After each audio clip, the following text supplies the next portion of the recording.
Hey, everybody. This is Michelle.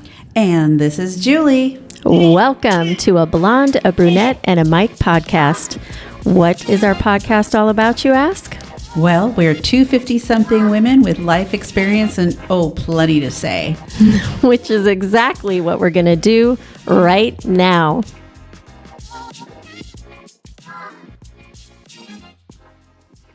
So here we are. We are going to talk about a topic that Jules is actually really, I like to call her a guru in. She doesn't really probably take that title on, but she knows her stuff when it comes to real estate.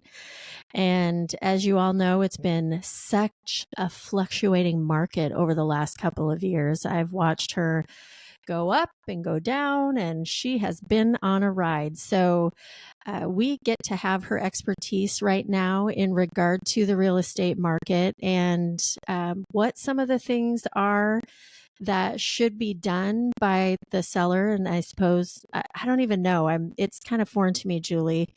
Is it? Well, I always let hear me these enlighten terms. you. Is it a yeah. Is it a buyer's market right now? Is it a seller's market? What It's is it very right much now? a seller's market. Very much a seller's market. And So it what we're has going to been. talk about today then is is going to be very helpful for those looking to put their homes on the market, correct? Mhm. Yes, that's correct. So Yeah. just to give you guys a little background, we don't really talk about real estate on this podcast because that's not really what it was designed for. That is my area of expertise. That's what I do for a living, and I love it. And I just would love to impart some knowledge to all of you as we go into this spring season, because it doesn't matter really where you live, anywhere in the country. If you have a home that you're preparing to sell and you're going into this spring market, there's definitely things that you want to consider so you can actually present your home in the best possible light and get the maximum amount of revenue or return on your investment. And so, of course, plenty of you probably have realtors out there that can go through some of these things with you. But as I always say, it's wonderful to be very well prepared and know what you're talking about when you walk into something that's kind of foreign to you. So the research, listening to this podcast, those sorts of things will help you to be as prepared as possible as a seller. One thing Love that. one thing I've definitely noticed is especially when people are just entering that market or just starting to think about maybe downsizing or wanting to move to a different climate or things like that, they haven't been in the housing market for a long time. And so things have changed so dramatically, probably, from when they maybe had purchased their house 20 years ago. And so the education process is different today than it would have been then, because after the meltdown that took place back in 2008 2007 timeframe, which was predominantly related to the housing market, people were losing their homes, and they were really not understanding the ramifications of some of the larger issues that were taking place in our country at the time. And so they've been building their equity back up in their home. And in different parts of the country, this has happened on a double-digit increase level year over year for quite some time now. We are one of those markets in the Northwest, and specifically in Seattle, which is kind of directly related to, in my opinion, the tech boom that has taken place here, because the plethora of individuals who have moved over to this side of the country have done so for jobs, and this has dramatically affected our not our interest rates, but it's affected our housing ability in terms of the amount of inventory that's available, the need for more housing, more density in the city, because we are kind of waterlocked. And so people are now starting to move way further north or way further south or way further east of the city, because that's what they can afford. So when you're looking at a home in the Seattle area, for example, a little 2-bedroom, 1-bath home can be, and need work, can be listed $700,000. Oh, I was going to say 1.5 million. Or 1.5 million. That's what it feels like sometimes. Yeah. I have a listing right now in Seattle. It's 2 homes on one lot, and little homes, 700 square feet, and another little one that's 300 square feet. And they are listed at $635 for these 2 pieces of property that were built in 1927. and they are in the city, and that's part of the issue. They're right by a lake and everything. But I did just receive an offer that was well above asking on this. So it Mm-hmm. just goes to show you how much a need there is. So if you are planning to sell your home, the timing is pretty amazing. And we're going to just talk about a few tips that you can take on in order to prepare yourself for, your home sale to get the best possible bang for your buck. So Love let's it. start. Yeah, let's start with, let's say you've got a home that you've been living in for a long time, and you've got family pictures up, and you've got furniture, and the walls haven't been painted in a while, and there's a lot of different things that could potentially be done to draw interest to your property from potential buyers. One thing that is really important to do is to remove a lot of your personal effects from the home. And when we talk to clients about this, we say, kind of prepare for museum quality, a presentation, because your home isn't probably going to feel a lot like your personal home when we are putting it on the market. And there's a lot of reasons for this, but most specifically, when you have someone walking into your home, you really want them to envision themselves there. So you want to prevent or provide more of a neutral palette, in terms of the furnishings and, lighting and things of that nature. So when they walk in, they can actually visualize themselves there. They can visualize their kids. They can visualize their furniture. It's neutral enough to where it doesn't have your stamp on it to the same degree as it would if we just put it on the market. Do you get So, pushback from oh, yeah. clients? Do you get pushback on that? Because I'm sitting here thinking, oh, my home is so homey. Everybody's going to Hmm. feel comfortable. They're going to love it here. So I would imagine, to a certain degree, you might get a little pushback Yeah, on, is this definitely. really necessary?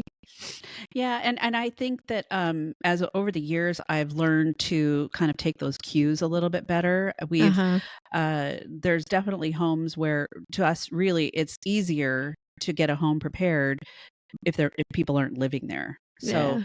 ideally, having your home on the market when you're living there is not the best situation, because you're having to constantly keep it up. You're Mm-hmm. interrupted constantly. You've got Yeah. people in and out of your home. It's not the best scenario, but it's the reality of what people have to do if they can't purchase another home until they sell a home. And in this market, a contingent offer, meaning you put an offer in on a property with the contingency of selling your home. Those types of offers really are few and far between, because there is such a buyer pool.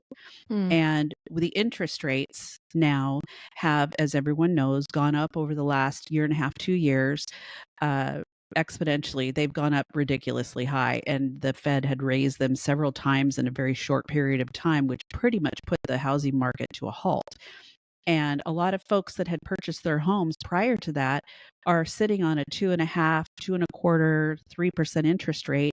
And they're like, why the heck would I move?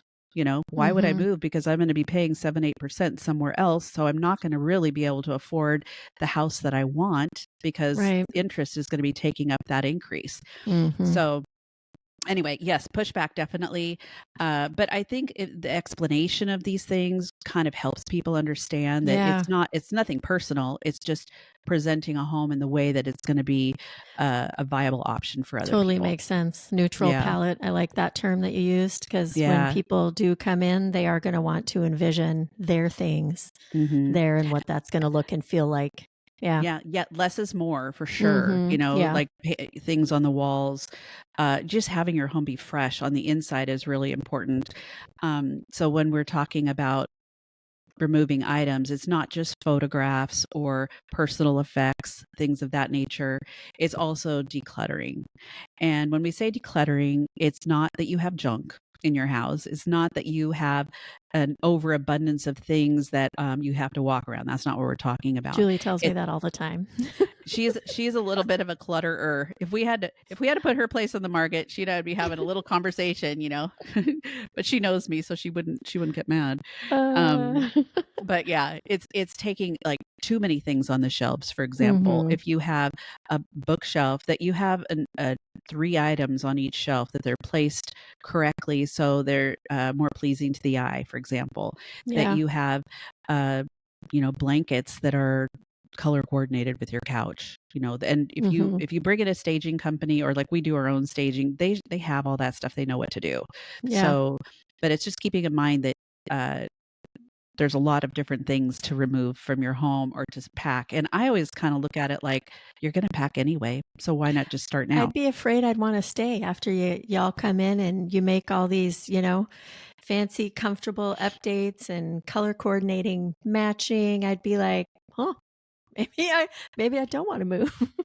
Well, you'll want to move unless you want to put your stuff back up. Yeah, I know. Yeah. Yeah, it doesn't feel, that's the thing, is it really doesn't feel like home. So it's Mhm. there's such an emotional connection to our home, Yeah, and in order to be able to sell it objectively, to get the most money you can for your property and your investment, you really have to kind of be able to separate yourself and mhm. have a more objective perspective. And Yeah, that's really what a realtor does, because we don't have the same level of, we don't have all the memories there. We don't have those things. We right. know that your home is a very special place, and of course, treat everything with respect, but we're able to see things through a different lens. Mhm. And that's, kind of what you hire us for. Right. So removing clutter is really important. And that's in every room that you're able to. Now, people say, well, like, what about my closets? What about my garage? What about things like that? Of course, ideally, all of those things would be organized, right? Mhm. But that's not necessarily the way it always is. And Yeah, so, again, going back to life experiences that people are having, they might be in the middle of something that's really awful. They might not have the capacity to deal with things.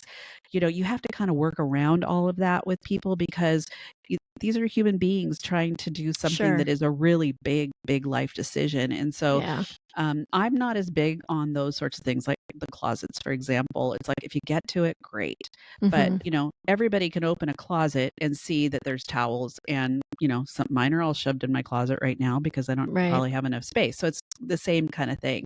Yeah. Um, so really taking a more objective approach to the decluttering, and taking that guidance is really wonderful when we have clients that are just like, just tell me what I need to do. It works out great. Mhm. Yeah. So decluttering the interior of your home. I always have been, especially when people haven't done this in a while, when you're talking about decluttering, you're talking about getting rid of things. You're like, do I Right. need that? Do I? So it's really looking at, what am I keeping? What am I donating?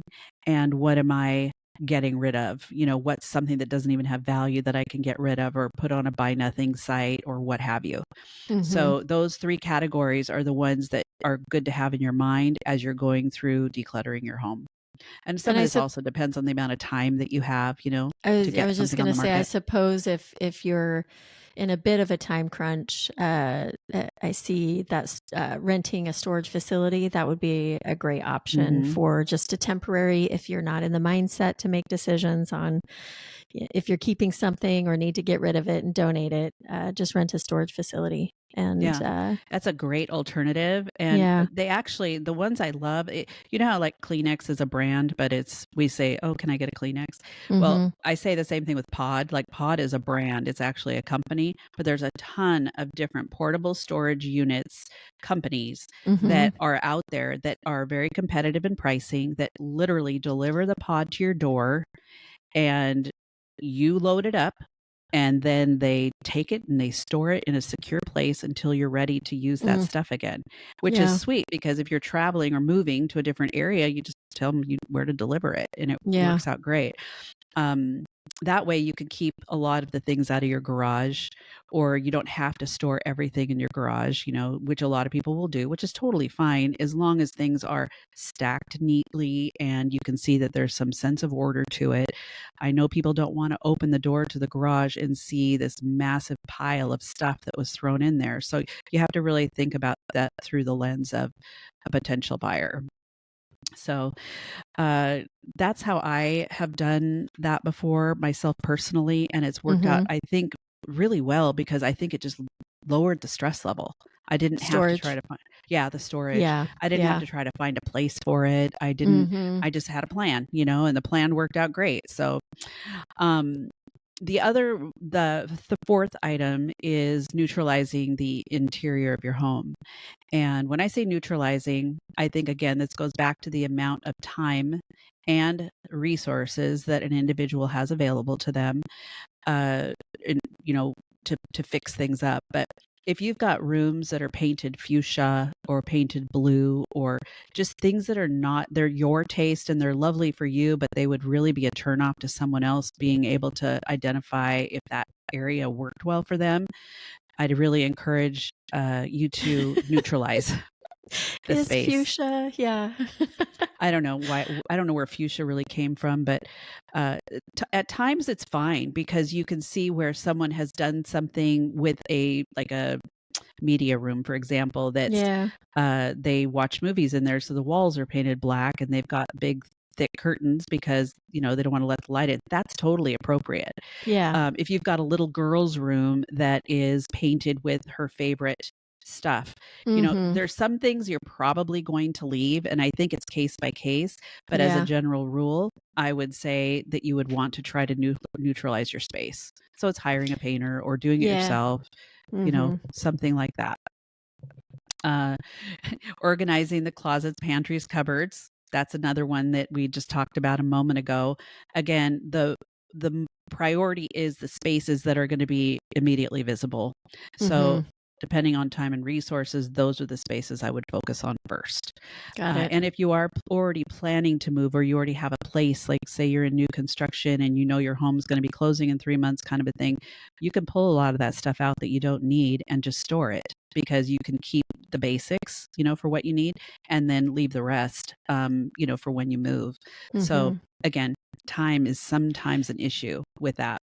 And There are resources too people can use that are they're helping them to organize. There are companies mhm. out there that come in and they do this for people who are disabled, or maybe they're elderly and in a wheelchair, or really can't reach high spaces, things like that. There's totally companies out there that can help with those sorts of things. No, I was just going to say, so far, we've talked a little more about, talked about a little more than half of these. And what I'm getting from it, I've never been a homeowner. I've never sold a home. So I'm not in the mix of that or haven't experienced it. But as I'm listening to these things, I totally can see the correlation with putting the time and effort into Hmm. something to ensure, a better success rate, Yeah. obviously, The presentation, in my opinion, is pretty critical. I think any Mhm. realtor you run into, you're going to hear the same thing, Yeah. unless they're working with properties that are, you know, sold as is, or they are, not intended to be set up. There's a lot of Mhm. properties out there like that, and you'll see that they're taking pictures with their iPhones, or they're posting them that way. It's really more maybe for investors, things of that nature. So yeah, putting the time in, I think, makes a big difference, especially when you've invested so much in your home. Mhm. Even over the last few years, if you've invested a lot in your home, you want to make it show in the best possible light. Right. So, another thing that is really important to do is to have everything clean inside. So, let's say you have carpet in your home. I Isn't just that went on kind a of a listing appointment. no-brainer? Yes and I no. I mean, people don't wear shoes in the house. People do wear shoes in the Yeah, house. So that's it true. depends Yeah. on, how old the Animals, carpet get is. pets and Animals, yeah, yep. what people allow. Yeah, okay. And that Mhm. might be something that might be helpful to invest in prior to listing, because if you have your tired carpet in there that's been in there since 1996 or something, yeah, maybe you didn't wear your shoes in the house, but it still has wear patterns and there's probably stains. If you have pets, that could be an Mhm. issue. It could also Yeah. leave a scent. There's just a ton of different reasons why you either have your carpets cleaned or you replace the carpet. So I was telling you, I went on a listing appointment. This house, they've obviously taken really good care of their home, but the Mhm. carpet is the same carpet that's been in there for 18 years. Wow. And you look at the price point that we are going to try to achieve, which is going to be Mhm. pretty easy given the location, you want to have your home in move in ready condition, you know, ready for market day one. And one of those things is having fresh carpet. If someone's paying that much money for a home, they're not going to Yeah. want to come in and replace the carpet. So it needs to be something kind of neutral, obviously in color, But a lot of people, they talk about what they need to do to prepare their home, and things are Mhm. optional. There's definitely things that are optional. I had someone ask me the other day, it's like, do I need to update the bathrooms and update the kitchen? Because those are the areas where you're going to get the biggest bang for your buck in terms of return. And I sometimes I think it's a good idea. I think it depends on the resources again someone might have available and how or what condition their bathroom is in, Mhm. how outdated it is, if there's any leaks that have taken place that have affected the trim, all those sorts of things. And I would encourage people to get them fixed Yeah. if they can. Now, updating and putting in these big fancy, backsplashes and all this stuff, you got to be really mindful of the fact that your taste might not be the same as someone else's. Right. So that's something to think about when you are making those adjustments. If you do and you decide to go all out and make some adjustments to the kitchen or to the bathroom, just make sure anything that you do is very neutral. The materials are quality materials, and the installation or the work that's completed is quality work, because there's a lot of people that can walk in and just throw in some cabinets and throw in a countertop and it looks like crap. So Question. yeah. Do people ever, and this just has to do with what we're talking about, do people ever opt to uh, take off of the price, knowing that updates need to be made? Because I'm just sitting here thinking, gosh, I would hate if I made all these updates and then somebody just comes in and, you know what I mean, Mhm. destroys them, to your That's a great point, and question. puts in Yeah. their own stuff because of how their tastes are. Yeah, they have a different vision. Yeah. So, I think when you're looking at a home, and preparing it to sell, you are wanting to make it, like I said, market ready day one, but that doesn't necessarily mean that everything is up to date. It Mm-hmm. means that it's clean. It Yeah. means that things are organized, and you're pricing a home at right around that market value. So you're not going Mm-hmm. to overprice it with the hope that someone will give you an offer that's lower, Right. or overprice it with the intention of lowering the price if you don't get any offers. That's like death to a listing. You don't want to do that. So, you know, it- right now it's like you see that the the market has homes going within the first 7 days. And when you start factoring in ones that have been sitting on the market a little bit longer, which is usually because of price, Mm-hmm. or the marketing of it, or there's a lot of different factors, but ultimately it ends up being price, or there's some funky floor plan. Um, it's under 30 days that these homes are getting under contract.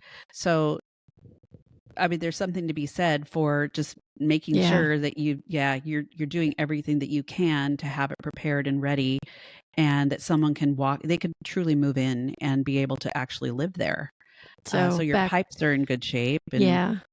your furnace is working, which you wouldn't Mm-hmm. pass an appraisal if it wasn't working Right. probably Right. anyway, that there's no rats in the attic, and that there's Ooh. no this happens. I mean, it's really Yeah. really really common, that we have in the Northwest, that we have organic growth or mold that's in the crawl Yeah. space or the attic because the ventilation hasn't been Mm-hmm. good.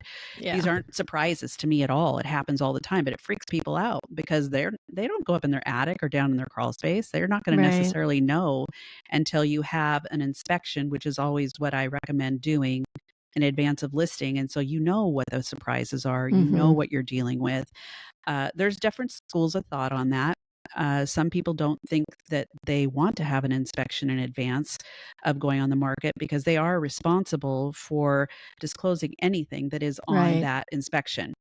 Uh, I'm of the school of thought that if you go into your home sale knowing what the issues are, you can address those issues in advance Mm-hmm. and be able to basically knock them off the table. And then people can utilize that inspection, that seller procured inspection, to make their offer, and your offer goes directly to pending. You're not put into a pending inspection status and pulling Right. yourself off the market. Mm-hmm. So I think that's really important to do.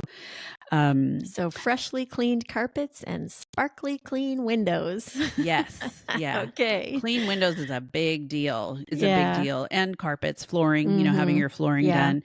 done. Realtors are different all over the place. Some provide more resources than others. There's discount brokerages, of course, that you do more like I would say a la mode, but a la carte. They might help you with staging, but it's going to cost you more. They might help you with different things, but it's going to cost you more, that sort of thing. I would always talk to your realtor about what they feel needs to be done. And you make that ultimate decision as the seller.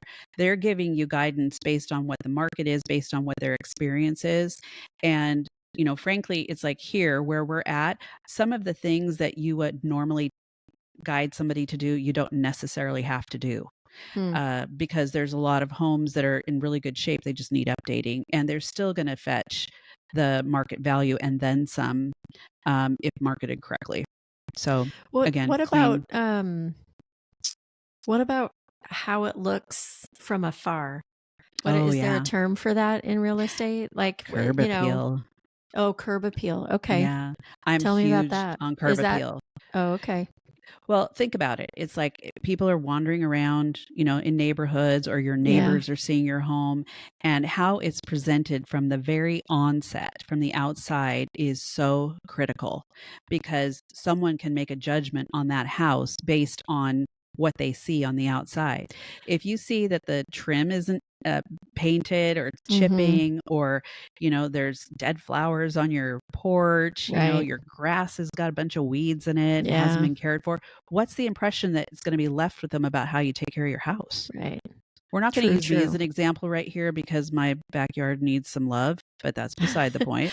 I use bathrooms in restaurants. I do, like, it tells me what they're doing in the Uh-huh. kitchen if a bathroom is neglected. So I guess, and there's that term that came to mind as you were explaining this. You never get a second chance to make a first impression, right? Very, very true. So yeah, just like Yeah. meeting someone and how you present yourself. So same thing. Makes Yeah. sense. So where someone walks up to your porch, is the paint Mm-hmm. in good shape? Do you have loose boards? If you've got maybe cedar deck or cedar front porch, it's like, is it Mm-hmm. in good shape? You want all Yeah. of those things to be in really good shape. Is the screen broken? Are the door handles all, brass, and, the paint's all worn off of them and they look terrible. Those kinds of Mm-hmm. things. And Yeah. then landscaping. There's a lot you can do with a little bit of money with Mm-hmm. landscaping, Yeah. with the beds, having some mulch put down, or having bark put down in those beds, having flowers planted. Mm-hmm. It doesn't even have to be a lot, but just bringing color to the front yard is really critical. And having your gutters cleaned and everything, so pressure washed. Just how your home is presented on the outside is really, Mm-hmm. really important, I think. Yeah. Yeah, Yeah. and so some people like to garden. They can get out there and do a lot of that gardening, or you can hire someone to come in and say, "I want to spend $1,000, and this is what I want to have done." Maybe you only do the front yard, so you've got that curb appeal in the front, but people can see the backyard and see what potential it might have, Mm-hmm. as long as the grass is cut, that sort of Yeah. thing. So uh, Ed mentioned about an inspection report, and using that inspection report to create a punch list of items that need to be addressed on the house.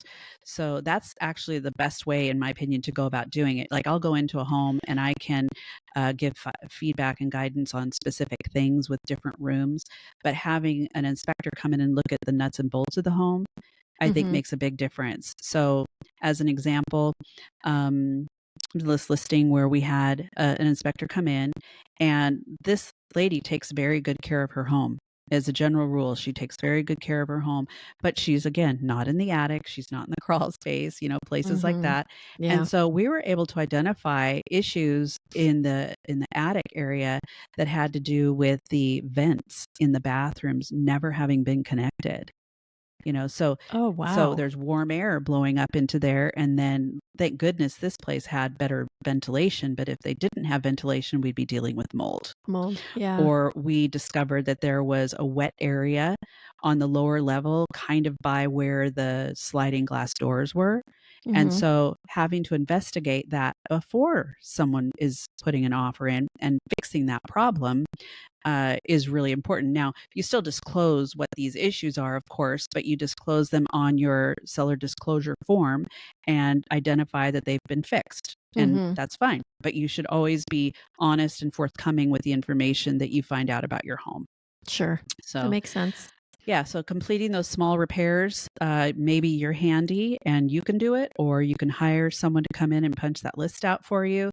But getting as many of those things fixed as possible and addressing them as fixed on the inspection report is a really wonderful way to show a buyer that you've actually gone in and done the work, to make that home ready and prepared to sell.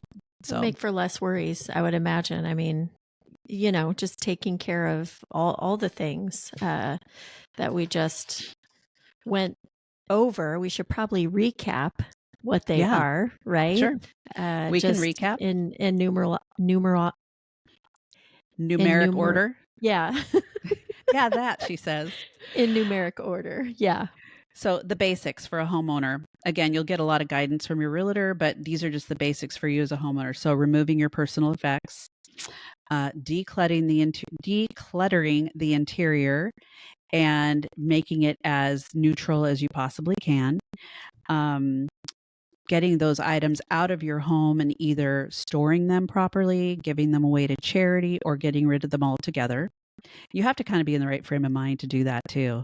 I know Yeah. when I have to clean out my closet, it's like I have to be in the place where I'm ready to purge, Sure. things. For Otherwise, sure. Same. I'll wear that. I'll wear Mm-hmm. that. Same Yeah. thing. So it's the same thing. Mm-hmm. It might be with tools. It might be with boxes. Who knows? Yeah. Neutralizing the interior of your home. So that might be paint colors. That might Colors. be removing some of the furniture that's in there and having a more neutral view, when you walk in the door. Mm-hmm. Organizing spaces that are hidden, like closets and pantries, cupboards, things of that nature. If you have time, I would probably put that far below the curb appeal. That would not Oh. be the priority for me. I would do curb Mm-hmm. appeal before I would probably do that. But again, it goes back to, Yeah. how much time you have available, how much Because that will draw resources. them in. Totally agree with that. Yeah, and you Curb can just, appeal when a house first. looks fresh and it's on the market, you're Mm-hmm. just like, it's just exciting to see. Maybe that's Yeah. because of what I do. I don't know. I get excited about it. Yeah. Cleaning your carpets, replacing them potentially, and cleaning your windows and window tracks. Again, a lot of realtors provide that service. They hire somebody to come in and do that. We do Mm-hmm. that. So we either do a move out clean or a list clean for our clients. So list clean would be if they're still in the home, we can have someone come in and do what I'm talking about here. It's a little bit more challenging to do because all of the personal items are there. If it were me, I would do a move out clean. And what that is once the folks have moved out of the house, we get it ready for the next people and have it presented in a way to where they're excited to be there. We don't Mm-hmm. leave the dogs licks on the windows. We don't. Right. We make it. That home's going to look good and be Mm-hmm. presented well for the next person, which is a direct reflection on that homeowner and frankly on us too. So Sure. that's a very important thing to do. Curb appeal, as Mm-hmm. we mentioned, big. Yeah. And going into spring, there are so many opportunities you to could put out do. pretty flowers. Yeah. Yeah. And don't worry about the grass so much. I mean, parts of the country, the grass is dead. I've seen realtors like paint the grass and things. Really? Yeah. For Oh, pictures, wow. sure. Yeah, Yeah. there's actually like a service out there that does that in some of the climates that are really hot. I don't know Hopefully how it's I'd feel about that. environmentally friendly paint. Yeah. Yeah, it's organic, right? I hope so. I would say if your grass is dead, that's unfortunate. Yeah. But Mm-hmm. there's time if you're putting your home on the market in August and you live in Right. Texas, that might be an issue, Yeah. So anyway, so curb appeal. And then finally, if you have an inspection, I would recommend one, using that inspection as a punch list for taking care of any items that you need to address. Maybe that's things that are in the crawl space or in the attic, or, you identify that your furnace needs to be serviced or your AC unit needs to be serviced, or there's a leak in a pipe somewhere. You want to fix all that stuff. Yeah. Or if you don't fix it all, you're going to be able to show clearly to someone that these are issues that still need to be addressed. Right. Right. So it's out there and someone knows kind of what they're getting into. And I like the idea of going straight to pending and not being in a pending inspection status, because every day that listing is out there and you are not sold, the listing gets stale. And when the market moves as quickly as our market moves, your listing is stale in 10 days, 20 days. It doesn't take long. And then everybody goes, "Oh my gosh, what's wrong with that house?" Usually it has to do with pricing. I don't ever look at, "Oh, what's wrong with that house?" I just look at, "Oh, they're way overpriced." You can tell when something's way overpriced. So those are nutshell items, people, to prepare yourself and get your home ready to sell and get the most return on your investment. I encourage you to take a look at all of this stuff. And if you're getting ready to do that, get in there and see what you can do to get your home prepared. Of course, we're always available. I'm available if you have any questions, but that's really not what this was about. And I really wish everybody all the best. Super helpful. Thanks for sharing that, Julie. Yeah, my pleasure. My pleasure. It'll be good for many folks out there, I am sure. Yes, when you get ready to buy and sell your home, Michelle, I'll be here to help you. You'll be my realtor. Yes, I'm sure I will. Yeah. Well, on that note, everyone, thank you so much for tuning in. We hope you learned something today and that you're able to take some of this information and apply it to your situation. So until next week. And make sure to download the episode for reference. Yeah. It's a great way to do it. So, yep. Until next time. And follow, right? Like, share, and follow. Share it with your friends. If you know somebody that's getting ready to sell, this is great information to share. So do that too. Definitely. All right. Until next week. Peace out. Peace out. Bye everyone.